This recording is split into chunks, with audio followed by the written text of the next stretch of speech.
Kapatid, paano ka ba gumagawa ng desisyon?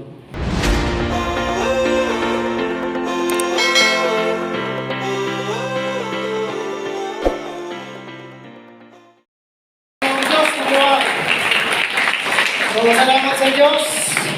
Nakalipas ang isang linggo, ang lahat ng narito, naniniwala ako nagtagumpay.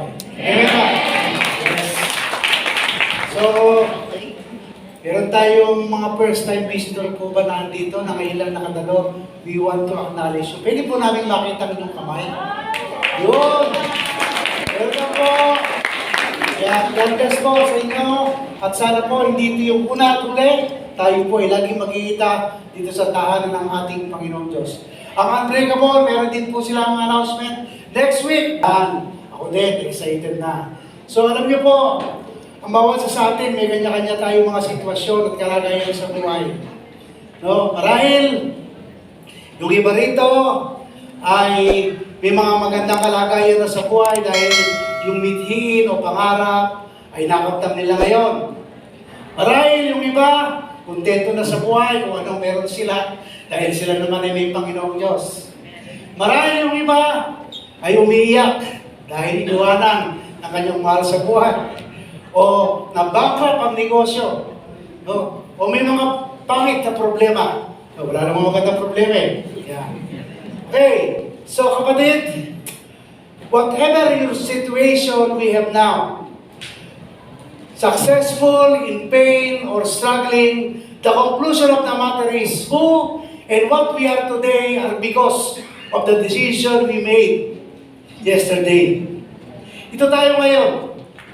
Dahil sa mga desisyon na ginawa mo at ginawa ko kahapon, kung bakit tayo ngayon ay ganito ang ating kalagayan. Maaaring magpapasalamat yung iba, maaaring yung iba ay malungkot. Kapatid, paano ka ba gumagawa ng desisyon? Yeah. So, maganda po na tayo ay magkaroon ng pagbubulay-bulay sa salita ng Panginoong Diyos sa umagang ito. At kayo po ay aadalyahan ko sa salita ng Panginoon. Yeah, so, di ko na naipakita ito, di ba rin? Okay lang. Yan na po yan. Matthew chapter 14, verse 26. Sabi doon, when the disciples saw him walking on the lake, they were terrified. It is a ghost, they said, and cried out in fear. But Jesus immediately said to them, take courage, it is I, don't be afraid. Pagpalain po ang salita ng Diyos sa umagang ito. Tayo po ay pumunta sa panalangin. Tayo saglit na yung muko. Tayo pumikit. Panginoon, aming Diyos na makapangyarihan, kami po ay nagpapasalamat dahil muli kami ay dinala mo dito sa bahay panambahan.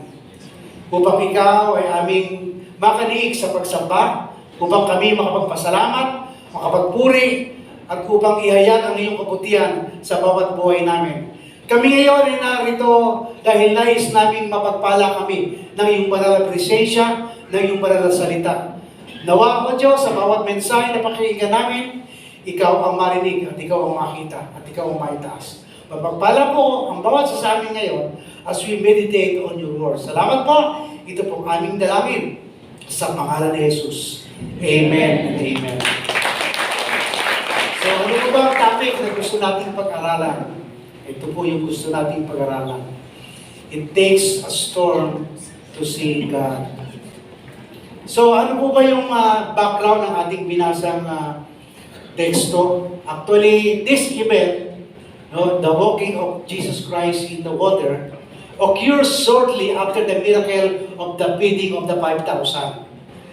So his disciples and the crowd witnessed the miracle of the bread. That Jesus indeed, they discern that He is a provider, that He is the powerful Son of God. So after the people saw the sign Jesus performed, they began to say to themselves, this is the prophet that going to come into this world. Jesus says that the people want him to become a political leader or want him to become a king. So nung mag-decide ni Jesus na pilit siyang gustong gawing hari, siya po ay agad-agad na umalis kasama niya ang kanyang mga disipulo. So sabi po doon sa Matthew 14 verse 22, immediately, Jesus made the disciples get into the boat and go on ahead to the other side while He dismissed the crowd. So, nakita po ng mga tao ang himala ng tinapay. Sila ay may mga mata na nakakita, ngunit hindi nila nakilala kung sino talaga si Jesus. They have wrong assumption of who Jesus is. Mali ang akala sa pagkakakita ng himala. No? Ang naging isip nila, ito na ang tagapagligtas sa lupa. Na siya ang magpo-provide ng ating pangangailangan. Political leader ang nakita. So God has various ways to divert our trials into His way. Kaya agad-agad kinuha ng Panginoong Yesus sa kanyang mga disipulo at ito ay kanyang dinala sa papunta sa dagat dahil nakita niya na hindi maganda ang naging assumption ng mga tao, malalaso ng isip ng kanyang mga disipulo at ang mga pananaw sa buhay. So iniwas niya doon. So God's purpose is to reveal and make Himself known to us through our life situation and difficulties so that we will never question God's identity. Kapatid, kapag ang Diyos ang pag-uusapan, dapat makilala mo siya ng tama. Kaya siya ay nagpapahayag ng mga sitwasyon, kalagayan, at maging ang himala para makita mo dahil siya ay nagpapakilala sa pamamagitan ng sitwasyon at himala. So sana hindi tayo katulad ng mga crowd na mali ang nakita natin. No? So God has its own way so that we can see Him. So isang paraan ng Diyos para makita natin siya, kasi sabi nga doon sa verse na binasa natin, they go on ahead of Him. So if we want to experience or to see Jesus in our situations in life, no, importante na tayo ay willing to set up. Pag sinabi natin may willingness to set up, hindi ka willing na gumawa o humarap o tumanggap ng responsibilidad pag hindi ka handa ayon sa kaunawaan na dapat mong malaman. We must be educated. It pertains to the mission, to the task, at kung ano man yung mga bagay na harapin natin. Hindi ka willing na makitungo sa problema pag wala kang alam sa problema. Kaya napaka-importante na tayo ay ini-educate ng Panginoon pagkatapos nating tanggapin siya. So, kaya yun yung kanyang tagubili ni Pablo sa mga Colossus. Since the day I heard about you, I did not stop praying for you and asking God to fill you with the knowledge of His will and spiritual wisdom and understanding. Ang nais niya, mapuspos tayo ng kaalaman na makilala natin sino ba si Jesus. Yun po yung isang tunay na mahirap na bagay sa isang mananampalataya na nakikita niya ang bagay pero hindi niya mabasa kung ano talaga ang eksaktong mensahe ng ating Panginoon. No, so our trials and life situation through God's miracle become His way for us to see the reality of God in our lives and in life situations. Kaya importante po na tayo ay willing na humarap sa ating mga kalagayan at sitwasyon sapagkat ang importante, maintindihan mo kung sino siya, maramdaman mo ang ginagawa niya, makilala mo kung sino siya, upang sa gayon, ikaw mismo, kumbinsido na ang Diyos ay nakita o naramdaman o naranasan mo.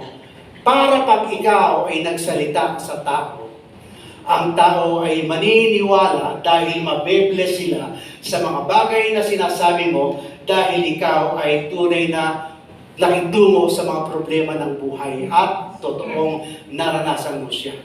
Kaya si Pablo po ang sabi niya sa 1 Corinthians chapter 2 verse 1. And so it was with me, maging sa akin man, sabi niya ni Pablo, when I came to you, I did not come with eloquence or human wisdom. Hindi ako pumunta sa inyo para dalahin ang karunungang kamangmangan na kung saan ay walang kabuluhan. No, sabi niya, I proclaim to you the testimony about God. Dapat kung ikay merong sasabihin, kung meron kang kwento, ang kwento mo may kwenta tungkol sa Panginoong Diyos.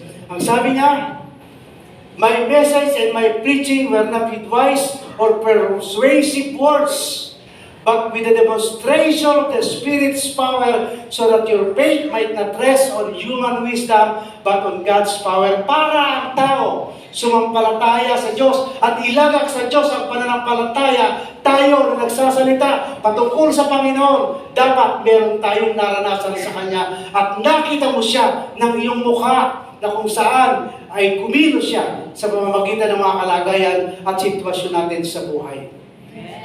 Kaya pag nagsalita ka, ang tao lumalapit at tumatanggap sa Panginoong Diyos. Amen. Dahil nakita nila na mayroong Diyos na totoo sa buhay mo. Amen. So that's why Jesus sent His disciples ahead of Him to allow them to have their own experience.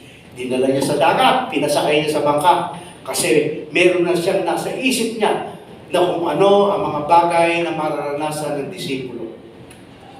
So sa verse 23 ng Matthew 14, and after He had dismissed them, so inalis siya sa crowd, pinasakay niya sa bangka, He went up on a mountainside by Himself to pray.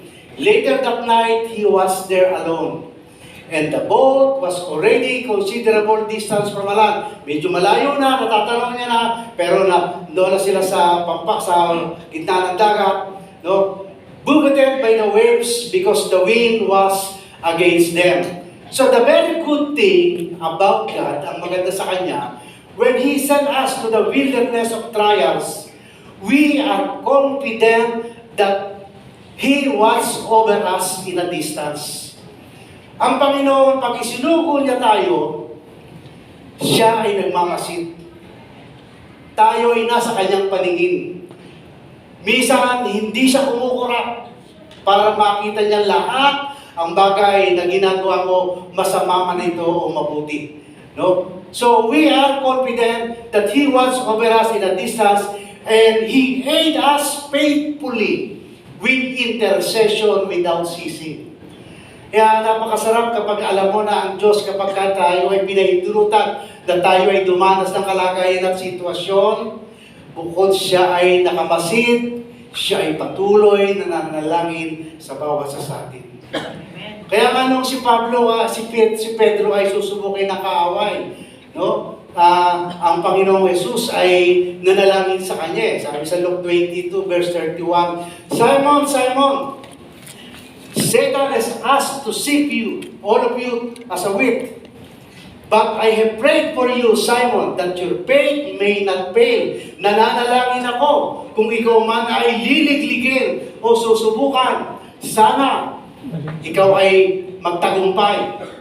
And when you have turned back, strengthen your brothers. Kapatid, kaya ang mission natin, hindi lang tayo maligtas eh. It is the will of God that everyone might be saved and come to the knowledge of truth. Para kung sa gayon, pagkatapos mong maligtas, ang iba maliligtas sa pamamagitan mo dahil meron kang mga karanasan na pinagdaanan na iyong napagtagumpayan. Sige po, palakpakan natin. And in verse 25, and in the fourth watch of the night, Jesus went unto them and walking on the sea. Actually, yung fourth watch po ay between 3 o'clock to 6 o'clock ng umaga. So, ibig sabihin, madaling araw po yun. So, ito po yung time na ang tao ay masyadong malalim ang tulog. So, dahil malalim ang tulog, most of us ay put down our guard, unprepared, lack of sensitivity, lack of awareness. Talagang ikaw ay humahagok sa himbing ng tulog. Kaya kumisan, tayo po ay nananakawan eh wala tayong kaalam-alam. Nalolooban tayo. So the second thing that God wants us to say, the second point, arrive unexpectedly but timely. Kapag ang Panginoong Diyos ay dumadating sa ating kalagayan, siya ay dumadating ayon sa kanyang tamang panahon. Kaya sabi nga sa Galatians chapter 4, verse 4 and 5, but when the time had fully come, God sent His Son, born of a woman, born under the law, to redeem those under the law, that we might receive the adoption to sonship. So, ang isang bagay, pagdating po sa mga kasagutan kung kailan tayo sasaklaluhan ng Panginoon, ay katulad yan na isang babae na manganganak. Yan ay hindi manganganak at hindi sisilang ang bata kapag ka ang bata ay hindi dumating sa point of maturity. Kaya ganoon din sa mga mananampalataya. Bakit ang tagal? No? Bakit kailangan pang dumating ang madaling araw na magliliwanag na parang titingnan mo ay sisikat na ang araw parang wala pa yung kasagutan? Why does God wait until the money is gone? Why does wait until the sickness become worse? So, ang isang bagay, kung bakit tayo ay pinararating sa sitwasyon, ang purpose lang naman ng Panginoon, kinakailangan, kung gusto mong maranasan ng himala, yung maturity dapat maranasan natin. Kasi hindi isisilang pagka premature. Kaya pagka sinilang na premature, ilalagay mo siya sa incubator. Kaya pagka premature ka na sinilang, sa iyong pananampalataya, nai-incubate pa tayo. Nauuhulog tayo sa kasalanan. Nadidisiplina tayo. Kaya napakahalaga na tayo ay habang dumadaan sa sitwasyon, we need to educate one another. Kailangan mong maintindihan na bakit ka pinararanas ng kalagayan. Ikaw ba'y pinapabayaan ng Diyos? Ikaw ba'y pinahihirapan? So, dahil tayo nahihirapan, dahil tayo nag-i-struggle, kapatid, naiinip ka na. Ikaw ba ay naiinis na? Nawawalan ka na naman ng pag-asa. Kapatid, isang bagay lang ang gusto ng Diyos na malaman sa iyo. Dapat hintayin mo ang tamang panahon. Dapat makita niya na ikaw ay lumalago sa iyong pananampalataya. Nagmamature. At kaya ikaw ay dumating sa tamang maturity, then isisilang na. The Son will be risen or born into your situation. Doon ipapanganak ang Panginoong Diyos sa iyong sitwasyon at kalagayan. Doon mo makikita ang tunay na himala na kapag naranasan mo ang himala ng Diyos, your life will never be the same again.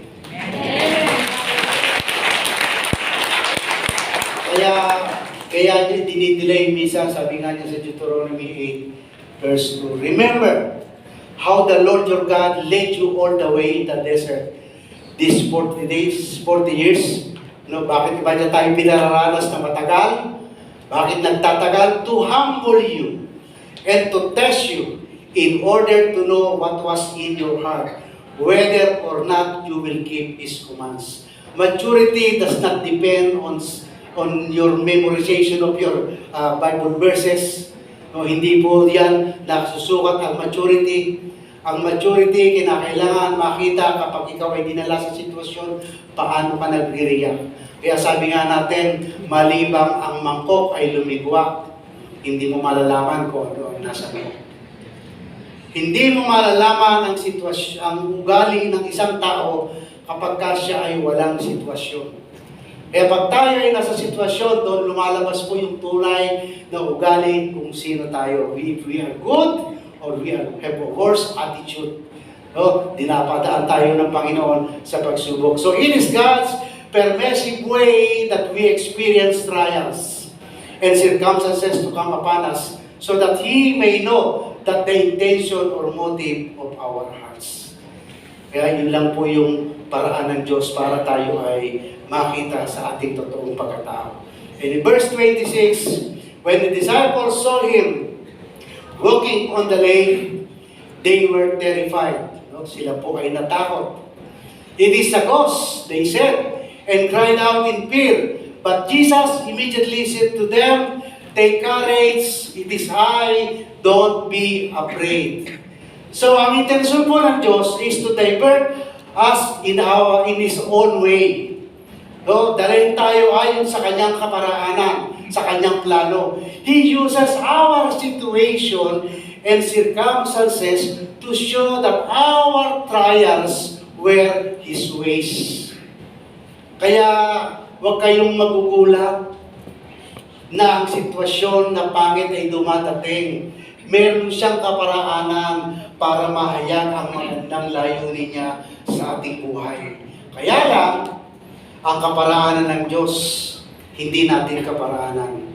Kung gaano kataas ang langit sa lupa, ganoon po kay-stretch ang paraan ng Diyos sa buhay natin. Sa totoo lang, pag biglang may mga nangyari ng pangit o masamang sitwasyon, ang reaksyon natin, para po tayo nakakita ng multo. Nagugulat tayo. No? Na kung bibilangin lang sa daliri natin, hindi na natin mabilang ang dami ng problema na dumating sa ating buhay. At minsan, hindi mo na rin mabilang ang daming kabutihan na ginawa ng Diyos na kung paano ka pinagtagumpay sa mga problema ng buhay. Pero bakit sa tuwinang may bagong dadating, tayo'y nagugulat na parang lagi tayong baguhan? Lord, Ikaw ba yan? Para tayong nakakita ng aswang. No? So we were overpowered by our present situation. Nakakalimutan agad natin na may ginawa siyang tagumpay kahapon. Sa katunayan lang sa mga disipulo, no, bago pa sila sumakay ng bangka, katatapos lang ng himala ng tinapay na nagpakain ng 5,000 lalaki, pero pa ang mga batang babae at ang mga babae at ang mga bata.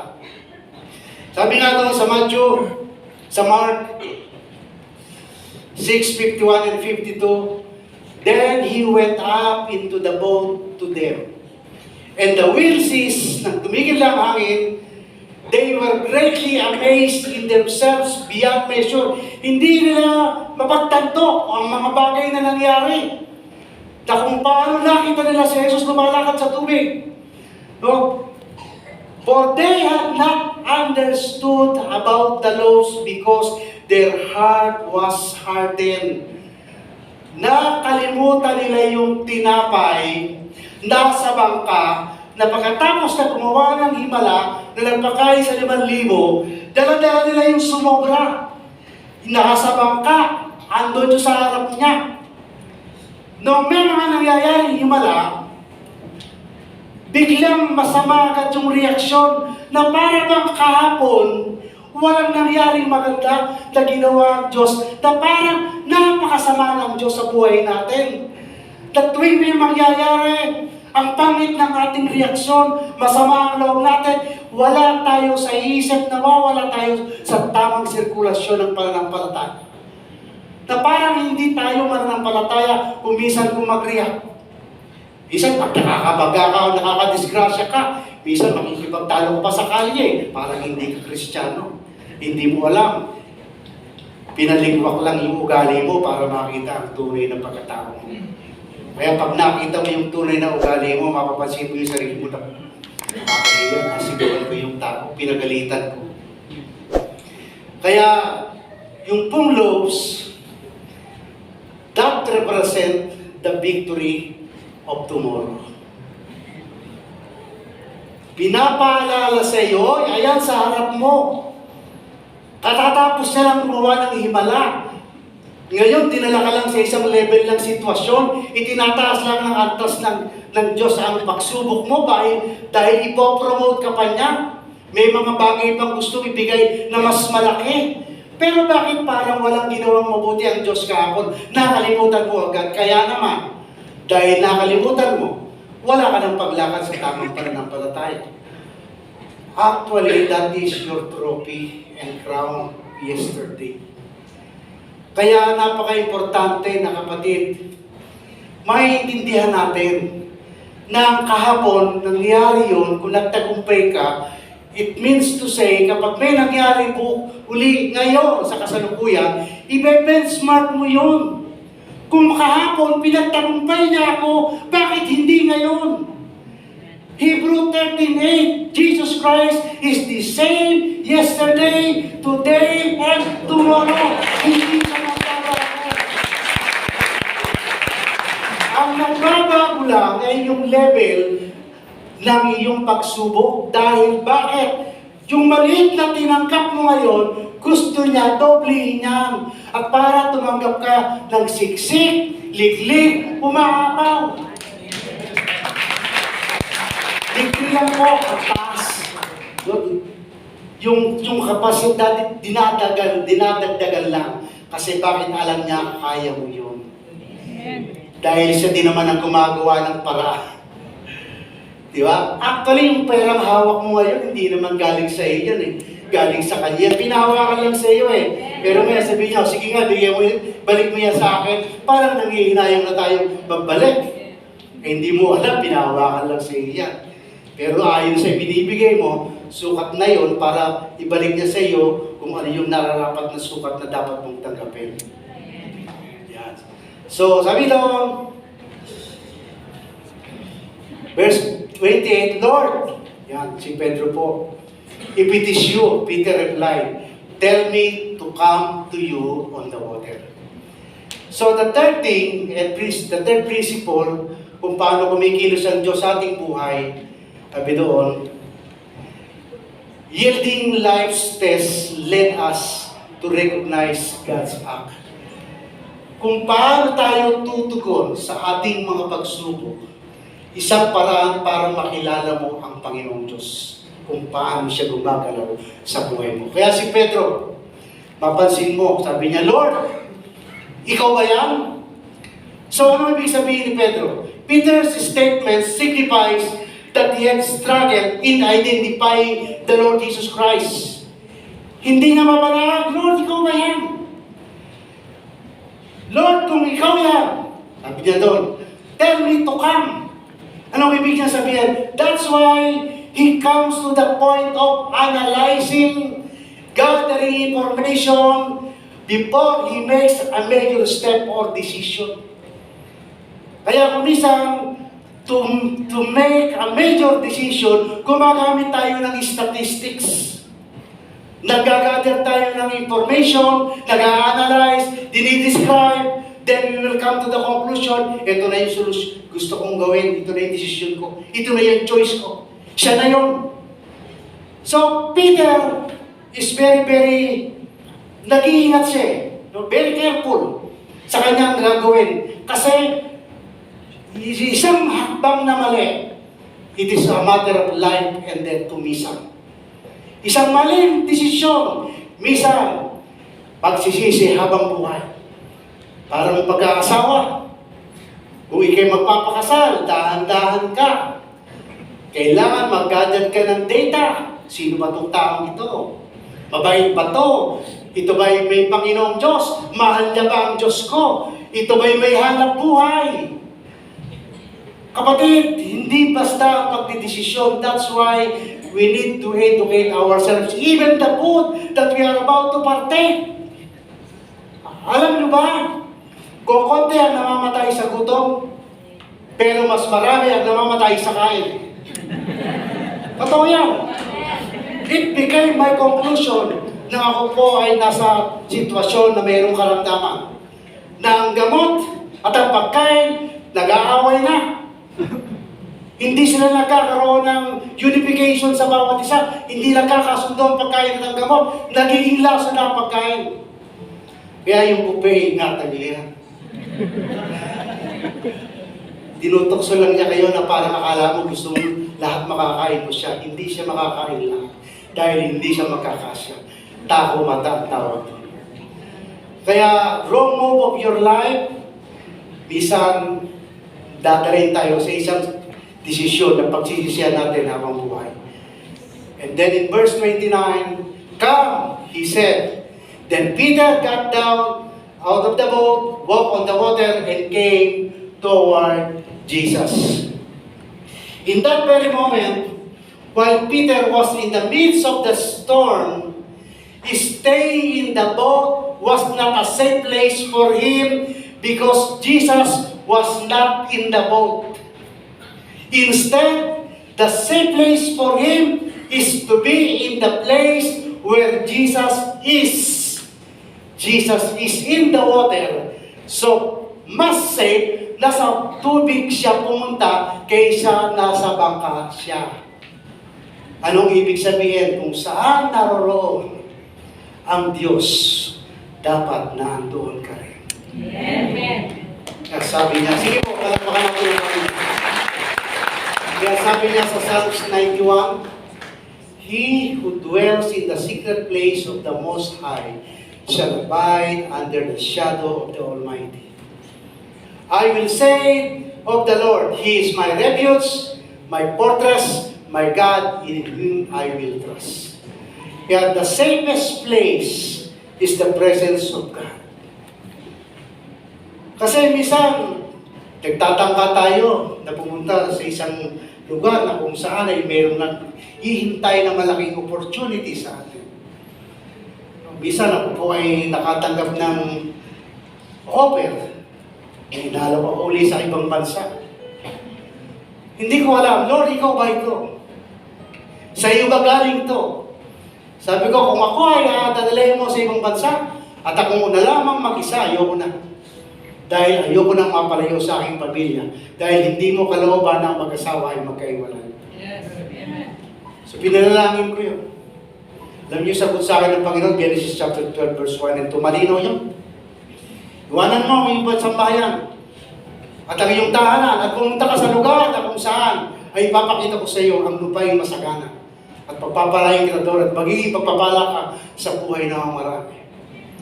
Truly anak, nakapunta ako doon, naisama ko ang pamilya. Pag ang Diyos tumugon, totoo eh. Kaya kailangan malalim po ang ating pakikitungo sa Kanya. So sometimes, for you to have what you want today is not the best thing to desire. What is important is not what we want, but what we need today. Alam niyo po, meron isang ina eh. Yung anak niya, nabilang ko dahil nagnakaw. Nakiusap sa kanyang kamag-anak, pwede ba? Tulungan mo ako, pahiramin mo ako ng pera. Itutubusin ko yung aking anak, pipiyansaan ko, kailangan siyang makalabas. Ang sabi sa kanya ng kamag-anak niya, ate, hindi solusyon ang anak mo ay labas mo sa loob ng kulungan. Mas mahina ang anak mo nasa loob ng kulungan. Kasi bakit? Sa loob ng kulungan, meron doon Bible study. Nandoon ang Panginoong Diyos. Kaya kung minsan, yung ating gusto, huwag nating ipilit kung wala ang Panginoon doon, mabibigo ka lang. Minsan, hindi abroad ang yung fertile land. Minsan ang fertile land mo, minsan nandito din. Depende kung nasaan ang Diyos. Kung kasama mo siya, sige lakad. Pero kung hindi mo siya kasama, ikaw lang yun. Mahirap. Kaya sana, maging sensitive po tayo sa buhay, sa ating pagdedesisyon. And when they climb into the boat, the wind died down. Then those who were in the boat worship Him, saying, truly, you are the Son of God. Actually, pagkatapos ng bagyo, doon lamang nila naranasan ang totoong pagsamba. Kasi bakit? Nakita nila sa kanilang kalagayang sitwasyon na kung saan mahirap, pero dahil ang Diyos ay naroroon, naging imposible ang lahat ng bagay ay nagkaroon ng tagumpay at katugunan. Kaya nung maranasan nila ang mga bagay na hindi nila naranasan nila ng personal, they have what we call divine or personal encounter with the Lord. Their worship has never been the same again. Kaya ang intensyon ng Diyos sa totoo lang, maging firm tayo sa ating pananampalataya at pagsamba. Na kapag tayo ay nananalangin tayo ng totoo. Hindi lang tayo bumibigkas ng salita, tayo ay nakikipag-usap dahil alam mo, ang Diyos ay totoo sa buhay mo. Kaya kung minsan napakahirap ng ating pinagdadaanan, kasi hindi mo siya nare-recognize. So dahil hindi mo siya nare-recognize, hindi tama ang ating response sa mga kalagayan at sitwasyon. Paulit-ulit tayong naglalaro at tumugulong sa kasalanan. Hihingi ng tawad kahapon, gagawin na naman ang kasalanan ngayon. Mahirap maglaro sa kasalanan. Kaya hindi tayo dumadating sa maturity, hindi sinisilang ang anak ng Diyos. Kaya nang sila'y dumating sa point of maturity, then they experience the Son of God has been born into their situation. Their life has never been the same again. Kaya sabi doon, it takes a storm for us to see God. Kung minsan, kailangan makaranas tayo ng unos sa buhay. Hindi intensyon ng Diyos na masakin ka. Hindi intensyon ng Diyos na paghirapin ka. Ang intensyon niya, makilala mo siya at tayo ay maging Kanya. Amen. But only after that incident on the sea did they worship Him. Why? They were the ones who encountered the Lord Jesus Christ. Sila yung nandoon sa tubig na lumulubog, lumulutang. Malibang tayo yung nasa sitwasyon na lumulubog, lumulutang, hindi natin maranasan ang Panginoong Diyos. Wala tayong magandang kwento. Kaya pag tayo ay mayroong mga enkwentro na may opportunity na makapag-share, may opportunity na tayo ay makapagbahagi sa ating mga mahal sa buhay, hindi nila manamnam ang sinasabi mo kasi walang lasa yung kwento mo. Panis. Kaya si Pablo, gano'n na lang po siya. Talaga naman kapag siya nagsalita, ang tao ay naboborn again dahil sa salita niya pa lamang, nararanasan ng tao ang kapangyarihan ng Diyos. Kaya in conclusion, a season of suffering is a small price to pay for a clear view of God. Kaya minsan, kailangan nating dumaan sa sitwasyon at kalagayan. Intention po yun ng Diyos.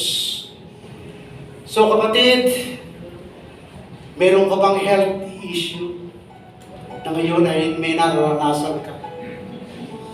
Or critical illness? Or ikaw ay may problema sa relasyon, ang pamilya nagkakagulo na, magkahiwalay ang mag-asawa, ang mga anak lumalayas ng bahay, o ikaw ay may financial crisis, ang laki ng problema sa pera, pambayad sa bills, yung mga credit card na naku-close na, baka nawalan ka ng trabaho, o maaaring nahulog ka sa kasalanan at apektado na ang mga pangbuong pamilya. Minsan, nagugulantang na lang tayo sa mga pangyayari na parang nakikita mo na ikaw ay nakakita ng multo sa buhay. Kaya minsan, sinasabi ng Panginoon, kapatid, kung ikaw man ay dumadaan sa iyong kalagayan at sitwasyon, ang sabi niya, it is I, do not be afraid. Kaya ang kailangan natin, tayo po ay merong mata na marunong bumasa at tumingin sa ating sitwasyon at kalagayan. So paano mangyayari na tayo magkakamap sa ganong bagay? Kapatid, kinakausap tayo ng Diyos kung ikaw man ay may kalagayan. Na kung ikaw man ay may nagawang pagkukulang, anong sabi ng salita ng Panginoon? And I will end on this verse, 2 Chronicles 7:14, mali po yung 13. If my people who are called by my name will humble themselves and pray and seek my face and turn from their wicked ways, then I will hear from heaven and will forgive their sin and heal their land. Kung aking mga tao ay nananalangin at nagpapakumbaba, meaning willing kang tumalikod sa iyong ginagawang kasalanan. Kung may kaaway ka, willing kang lumapit sa Kanya at humingi ng tawad. Kung hindi kayang lumapit ng kaaway mo, ikaw na ang mag-initiate. At least, you are a peacemaker. Kapatid, ang nais lang naman ng Diyos, iparanas sa atin ang complete healing sa ating buhay. Spirit, soul, and body be preserved blameless until to the coming of our Lord Jesus Christ. Tayo po ay tumayo, tayo po ay tumawid. Namnamin po natin ang lyrics ng awitin ko at tayo po ay sumunod sa Panginoon.